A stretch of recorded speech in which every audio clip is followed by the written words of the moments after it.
ઓમ નમો ભગવતે વાસુદેવાય. જય શ્રી કૃષ્ણ વૈષ્ણવો, સ્વાગત છે તમારું કેટી કોમરેડ ચેનલમાં. આજના સત્સંગમાં આપણે વાત કરીશું કે આપણા દરેકના મનમાં હંમેશા એક પ્રશ્ન હોય છે કે શ્રી યમુનાજીમાં સ્નાન થાય કે ન થાય. ઘણા એમ કહે છે કે શ્રી યમુનાજીમાં સ્નાન કરવાથી સર્વ પાપ દૂર થાય, યમયાતના ન થાય. અને ગોવિંદ સ્વામીનો પ્રસંગ સમજાવે છે કે યમુનાજીમાં સ્નાન ન કરવું જોઈએ.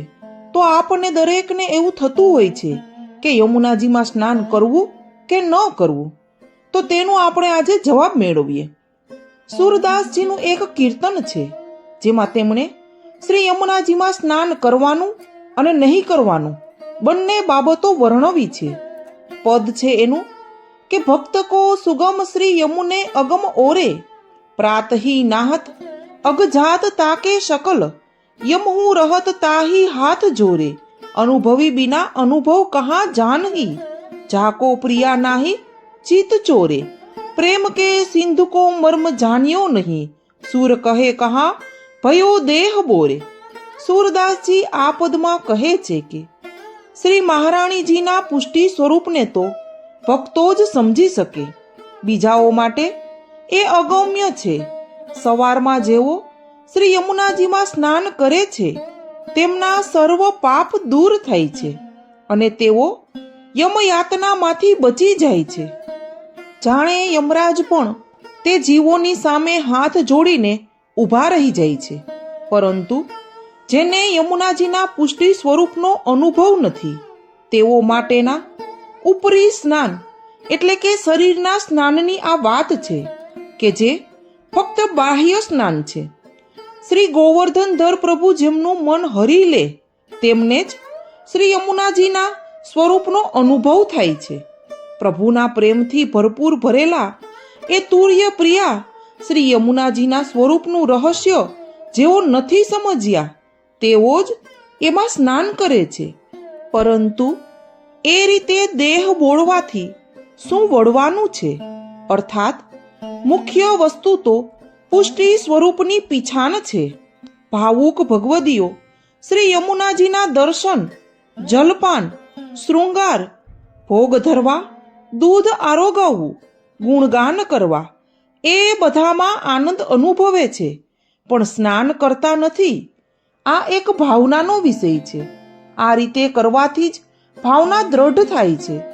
જેમ પ્રસાદની ભાવનાને લીધે એને પગ ન અડકાડીએ, તેનો અનાદર ન કરીએ, તે રીતે જેમને શ્રી ઠાકોરજીના તુર્ય પ્રિયા માન્યા તે સ્વરૂપને શ્રમ થાય તેવું કરીએ નહીં. જેમ શ્રી ગિરિરાજજીને પ્રભુના સ્વરૂપાત્મક માનીએ છીએ એટલે તેના ઉપર આપણે ચઢીએ નહીં, તેવું જ શ્રી યમુના સ્નાનનું છે. અવલૌકિક સ્વરૂપ માન્યું તો તેમાં પગ અને દેહ કેમ બોળાય? અને જો એવું કરીએ તો અલૌકિક ભાવ કેમ કરીને સિદ્ધ થાય? ગોવિંદ સ્વામીનો શ્રી મહારાણીમાં પ્રત્યે અલૌકિક ભાવ સિદ્ધ થયો હોવાથી તેઓ કદી એમાં પગ મૂકતા ન હતા. જે જીવોને યમયાતનાનો ભય છે એવા જીવો માટે તો સ્નાનનો મહિમા છે જ. તેથી દરેક વૈષ્ણવે પોતે શું કરવું તે પોતે વિચારવાનું છે. જે જીવોને અલૌકિક ભાવ સિદ્ધ થયો છે એ જીવો તુર્ય પ્રિયા શ્રી યમુનાજીને શ્રમ કેવી રીતે આપી શકે? તેઓ ક્યારેય તેમાં સ્નાન કરતા નથી. એટલે જેને જેવો ભાવ હોય તે તેને ફલિત થાય છે. ભજ સખી ભાવ ભાવિક દેવ. આપણે પરમાનંદ દાસજીના એક પદ દ્વારા શ્રી યમુનાજીના સ્વરૂપ, શોભા અને સામર્થ્ય વિશે જાણીએ. અતિ મંજુલ જલ પ્રવાહ મનોહર, સુખાવગાહન વિદિત રાજત અતિ તરીની નંદિની, શ્યામ બરન ઝલક રૂપ સેવત સંતન મનોજ્ઞ, અતિ શીતલ સુખદ વહત વાયુ મંદિની. પરમાનંદ દાસજી શ્રી યમુનાજીના દર્શન કરતા કહે છે, સૂર્ય પુત્રી શ્રી યમુનાજીનો અતિ લલિત મનોહર જલ પ્રવાહ કેવો શોભી રહ્યો છે એનું ધ્યાન કરતા મનમાં સુખનો અનુભવ થઈ રહ્યો છે. એ તરની નંદિની એટલે કે સૂર્યપુત્રીના તેજસ્વી શ્યામ વર્ણના સ્વરૂપને ભક્તજનો સેવી રહ્યા છે.